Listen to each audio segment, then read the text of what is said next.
the chest, back, and the chin. My first reaction is the children. I screamed, I yelled, I made everybody get down. I have children running here, children running to the Y, children running over there right along with my daughter and a couple of her friends that she rides the bus with. And then my second reaction is to the person who's on the ground. I had to watch my sister lay on that ground and take her last breath. Seeing her mother get put in the street like that, like she wasn't nothing, don't make sense, man. Redaja Williams. Remember her name. Say her name. Say her name. I watched the news the other day where a council member gave an interview to the news. He was outraged, demanded that Judge Green be impeached for releasing the man that robbed the bank and kept the woman and her 2 kids. Wow. Well, I was watching the news yesterday, and I was watching it again this morning. Where was his outrage for my niece? Now take a close look. Do you know or think you may know that person? 2 young black women. 2 deeply alarming incidents. 1 city, 1 day. On the morning of August 13th, 2025, Redaja Williams' life was stolen in Louisville, and just hours later, another tragedy struck as Jermia Offutt lost her life. Families left mourning, children without their mothers. To watch Jermia's story, watch until the end of this video or click the link in the description of this video.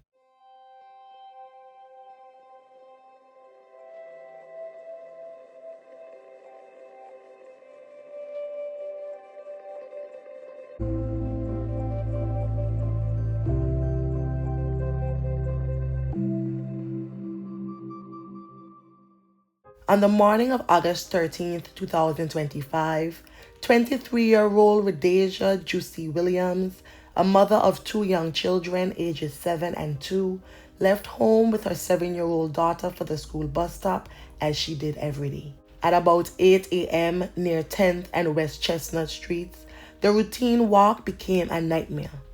An assailant opened fire at the bus stop where dozens of children and parents were waiting. Witnesses say several bus stops, a YMCA, and 2 schools are nearby, and that many young children were present when the incident occurred. Redaja was struck and collapsed to the ground. First responders arrived immediately, and police and paramedics transported her to the University of Louisville Hospital, but she was pronounced gone on arrival. Her 7-year-old daughter, who witnessed the attack, was physically unharmed but in shock. News reports identified Redaja by name and nickname Juicy and quoted family members remembering her as a vivacious person, the life of the party. Mother, she was kind-hearted. She had no filter, didn't care about nothing. But most of all, she was caring and very loving to her family. And I'm so devastated because I had to watch my sister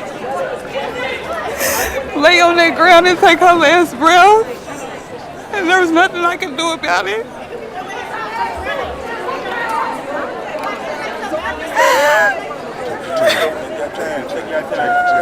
Take your time.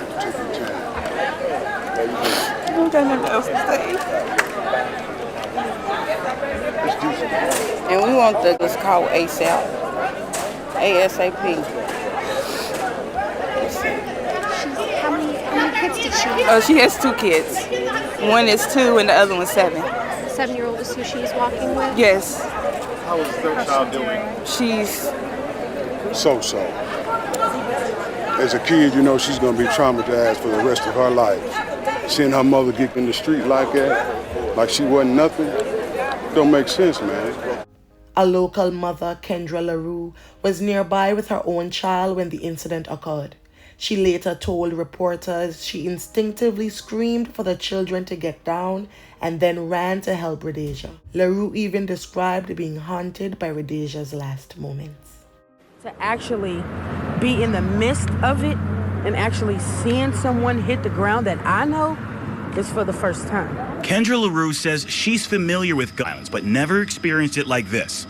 She and other parents were walking with their children to the bus stop when opened fire. My first reaction is the children.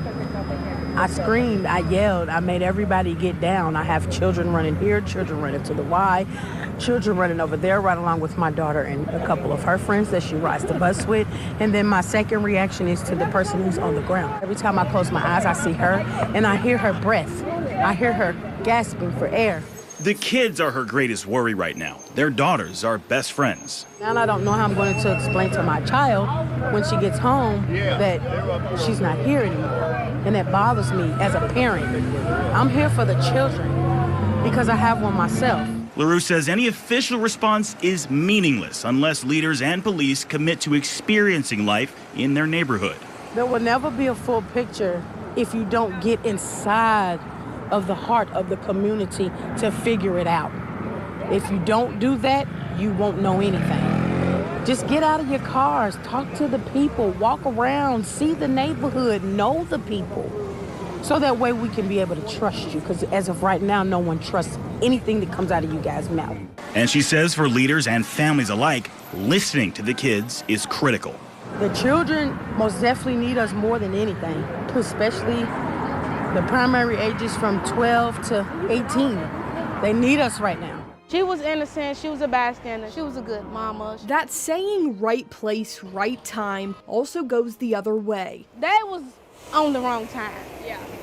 And they was wrong for that. Angel Mitchell says the woman she knew as Juicy was doing right, taking her child to school when someone did wrong by her. I'm just devastated, like it's unbelievable. Mitchell described Juicy as a childhood friend. They had their daughters around the same time. You can't stop a... Mitchell knows that personally. 4 months ago, she was shot. It split my pancreas and my kidney in half, so they had to take some of my stomach out, and then this is in my kidney. She says Juicy often checked on her. Tell me to keep my head up, that I'm strong, and I'm gonna make it. Mikael Tinen says she saw both shanks. It could have been me or any other mother, and it's very, very heartbreaking being in this situation in the community.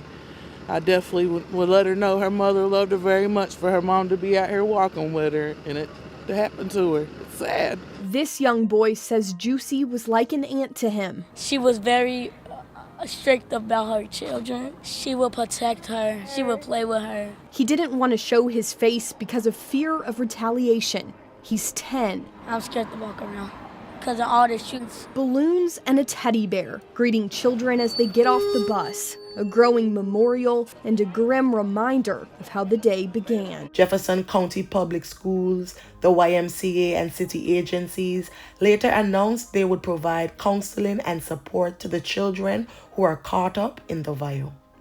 The Metro Police Department opened a Hummy investigation at once. Initially, a 15-year-old boy was taken in for questioning, but police quickly determined he was not the assailant. Investigators said that the youth was later charged only in an unrelated firearm incident that occurred in the same area on August 7th. As of late August, the assailant of Redaja Williams remained at large. LMPD released a very brief description of the suspect, a young black male, about teenage or in his early 20s, last seen wearing a red hoodie and dark sweatpants. No other identifying details have been made public as of this video.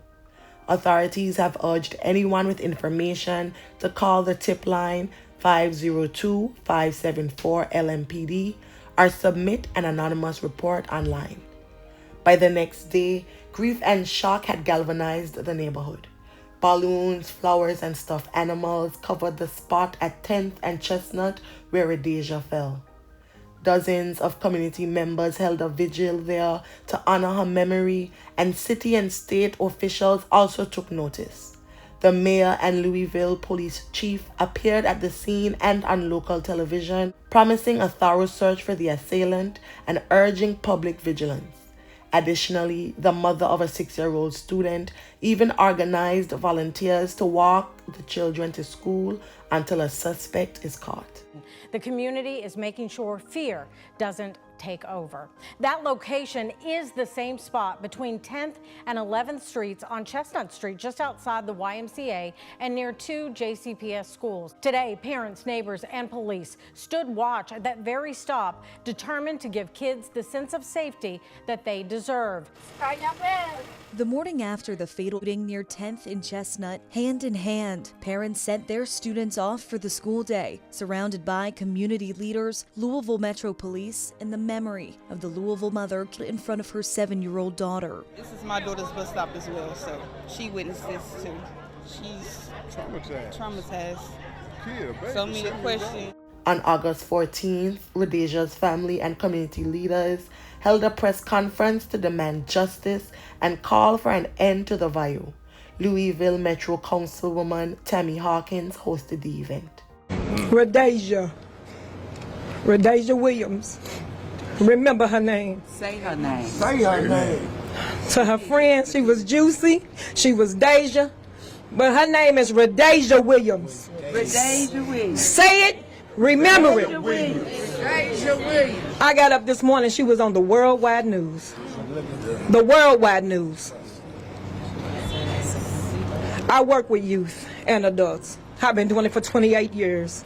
And I've been saying the same thing. I watched the news the other day where a council member gave an interview to the news. He was outraged, demanded that Judge Green be impeached for releasing the man that robbed the bank and kidnapped the woman and her 2 kids. Wow. Well, I was watching the news yesterday, and I was watching it again this morning. Where was his outrage for my niece? That's right. Why wasn't he angry? Why wasn't he demanding answers from the police department, from Mayor Greenberg? Yeah. I'm outraged, not just today for Redaja, but for every child whose family I've comforted, every child that came into the office where I worked and I assisted their family. Somebody's mama is on this board. She said, I recognize you from working with my grandson. Let me tell you something. They can't be more outraged for us than we are. Boots on the ground. We're talking about what needs to be done. Get in your community. Don't expect them to do it for you. Because I'm here today because my niece was yesterday in front of her daughter and her niece and all the other children that was on the bus. Where is your outrage for Redaja? You can give an interview about what happened, and I'm not taking away from what happened to that woman and her kids. But give us some too. Because the blacks and the browns and the poor whites, oh yeah, y'all get put in it too. Where's the outrage for us? That's right. I'm angry. I'm not angry at just the police or the government. I'm angry at us too. Because we only angry for a moment. We only stepping for a moment. Where y'all gonna be tomorrow? My grandbaby goes to that school 2 weeks in a row. They done shut it down because they scared of what happened on this bus stop. Why are we angry every day? Because when they go home, 24/7, 365, you still traumatized. You still living. You still feeling it. Be angry every day. Be proactive in your community. Be proactive in your neighborhood. Don't talk about it. Be about it. I watched your video yesterday. Ma'am, I appreciate you. I appreciate everybody that came today. But I'm angry. I'm angry. I'm not angry at the system. I'm angry at us. Not just black people. I'm angry at y'all white people too because y'all got the money. Make it happen. Don't be angry in the moment. Be angry like me. They shot my son. Nobody did nothing about it. Every single time the news comes on, I'm wondering if they shot him again because I heard young black male. I'm traumatized. I live in fear. Not that they're going to do something to me, but to another person's child. Look at that. I'm at work sitting in my job in the courthouse when I get the call that my niece has been. Where's the outrage, Louisville? Where's it at? We can all do it while the camera's here. But when y'all all gone and everybody lives in this community and I live further down in the West End, where we at? Where y'all at? Where your dollars at? Where's your dedication? Come on. And to the council member that was outraged the other day for the white woman. Huh? And if you looking at me, you know I got white in me somewhere, so I'm no prejudice. Come on. But have that same outrage for my niece, Redaja Williams. Remember her. Say her name, and you better remember me. Because I ain't going nowhere. Redaja's aunt and great uncle pleading for answers. If you're real men, say who done it, please, because it may be your child next. Let's comfort us today. For Lord, we don't know what to do. At a community news conference, grieving mothers sharing their personal experiences with losing a child at a Louisville bus stop. Tyree Smith, killed in 2021 near 21st in Chestnut Street. It's too much copycatting going on, too much monkey see, monkey do, piggyback riding going on in Kentucky, and we're tired of it.